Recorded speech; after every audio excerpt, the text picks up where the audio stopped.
Hey everyone, and welcome. Today we'll be talking about the film Ready or Not 2, Here I Come. Fun fact, Faith's look in the film is inspired by Buffy the Vampire Slayer look from Welcome to the Hellmouth, which is the premiere episode of the show. It just so happens that Buffy herself, Sarah Michelle Gellar, is in this film as well. This film came out in 2026 and stars Samara Weaving, Kathryn Newton, and Sarah Michelle Gellar, and is directed by Matt Bettinelli-Olpin and Tyler Gillett. So, without further ado, let's get right into it.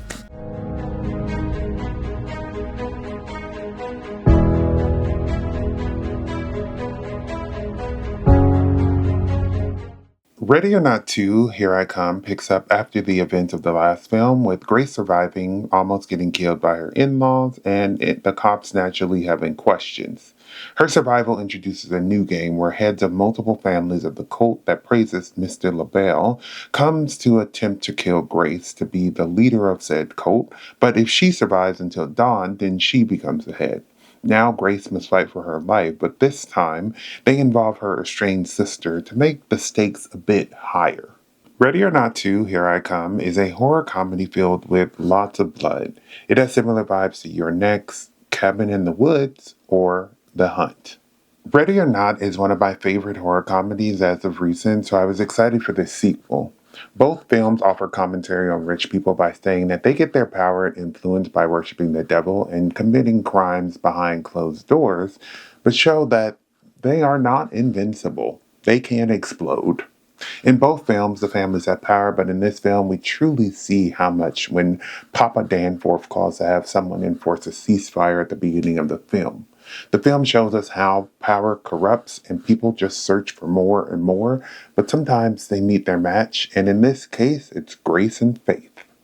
Samara Weaving returns, who is great as this woman who is just trying to survive but keeps getting dragged into these games that she wants no part in.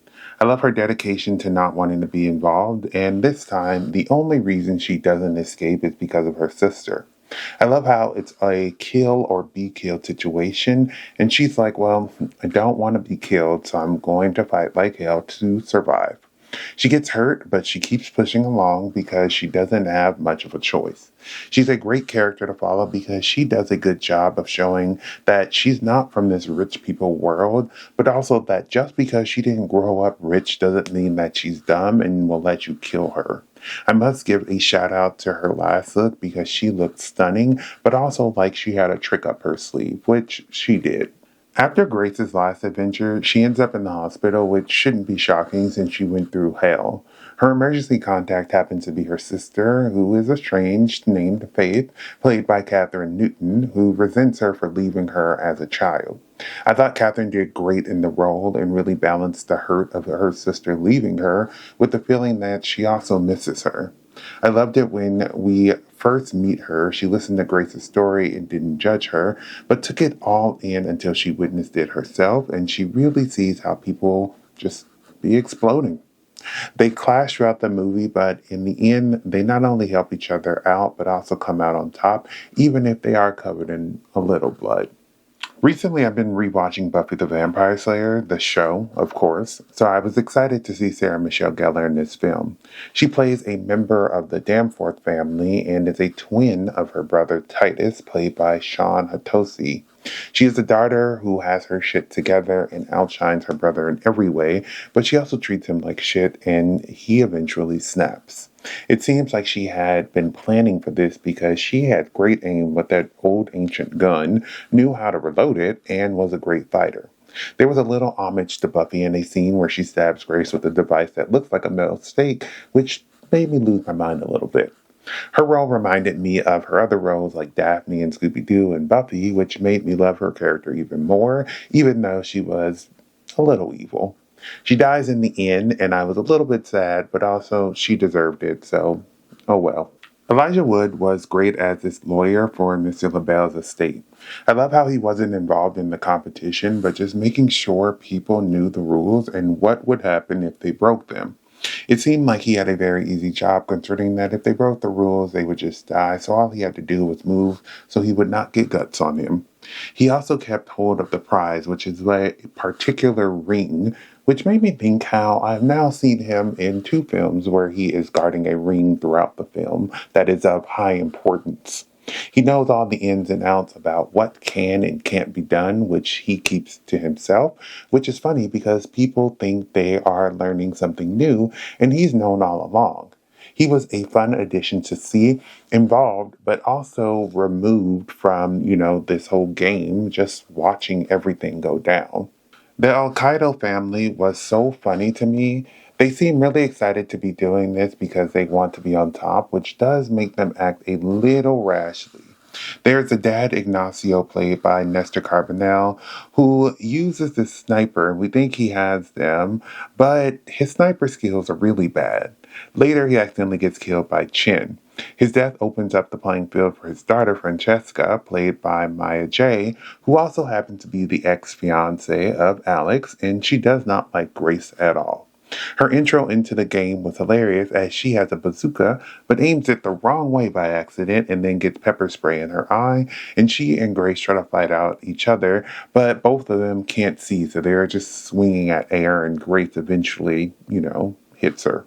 Later, when Grace is truly over the games, she shoots her with a shotgun so she can quickly go and save Faith. The son Felipe, played by Juan Pablo Romero, is next, and he may be a kid, but he comes in guns a-blazing, literally, shooting up the entire room trying to take out Grace. It's so funny because it's so unexpected. He ends up exploding in the end, but he tried as hard as he could to keep his family name. The entire family just had me laughing at how excited they were for this opportunity, but how bad they all were at getting the task done.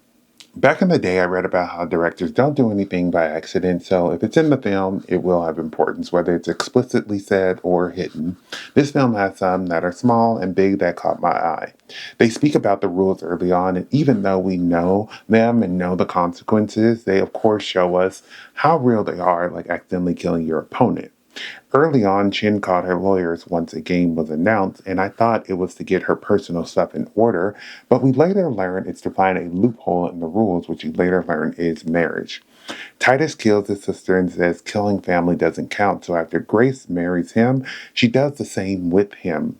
There is a mention that someone must be wearing the ring by dawn, and Grace knows the best way to get rid of it is to throw it into the pit, which leads to a funny fight with no one ultimately finding it, and they all explode.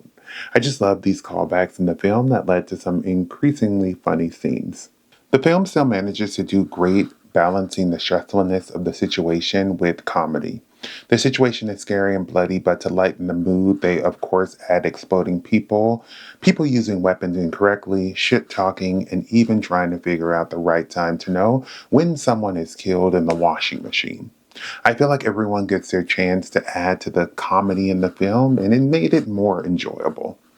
Grace has been through a lot, but from the first film, we learned she is smart. I love how, in the end, she used the rules against them. She knew she could kill a family member, step down as leader of the cult, and then she knew that there wasn't much time left, so she made the ring extremely hard to find and let them fight over it while serving looks.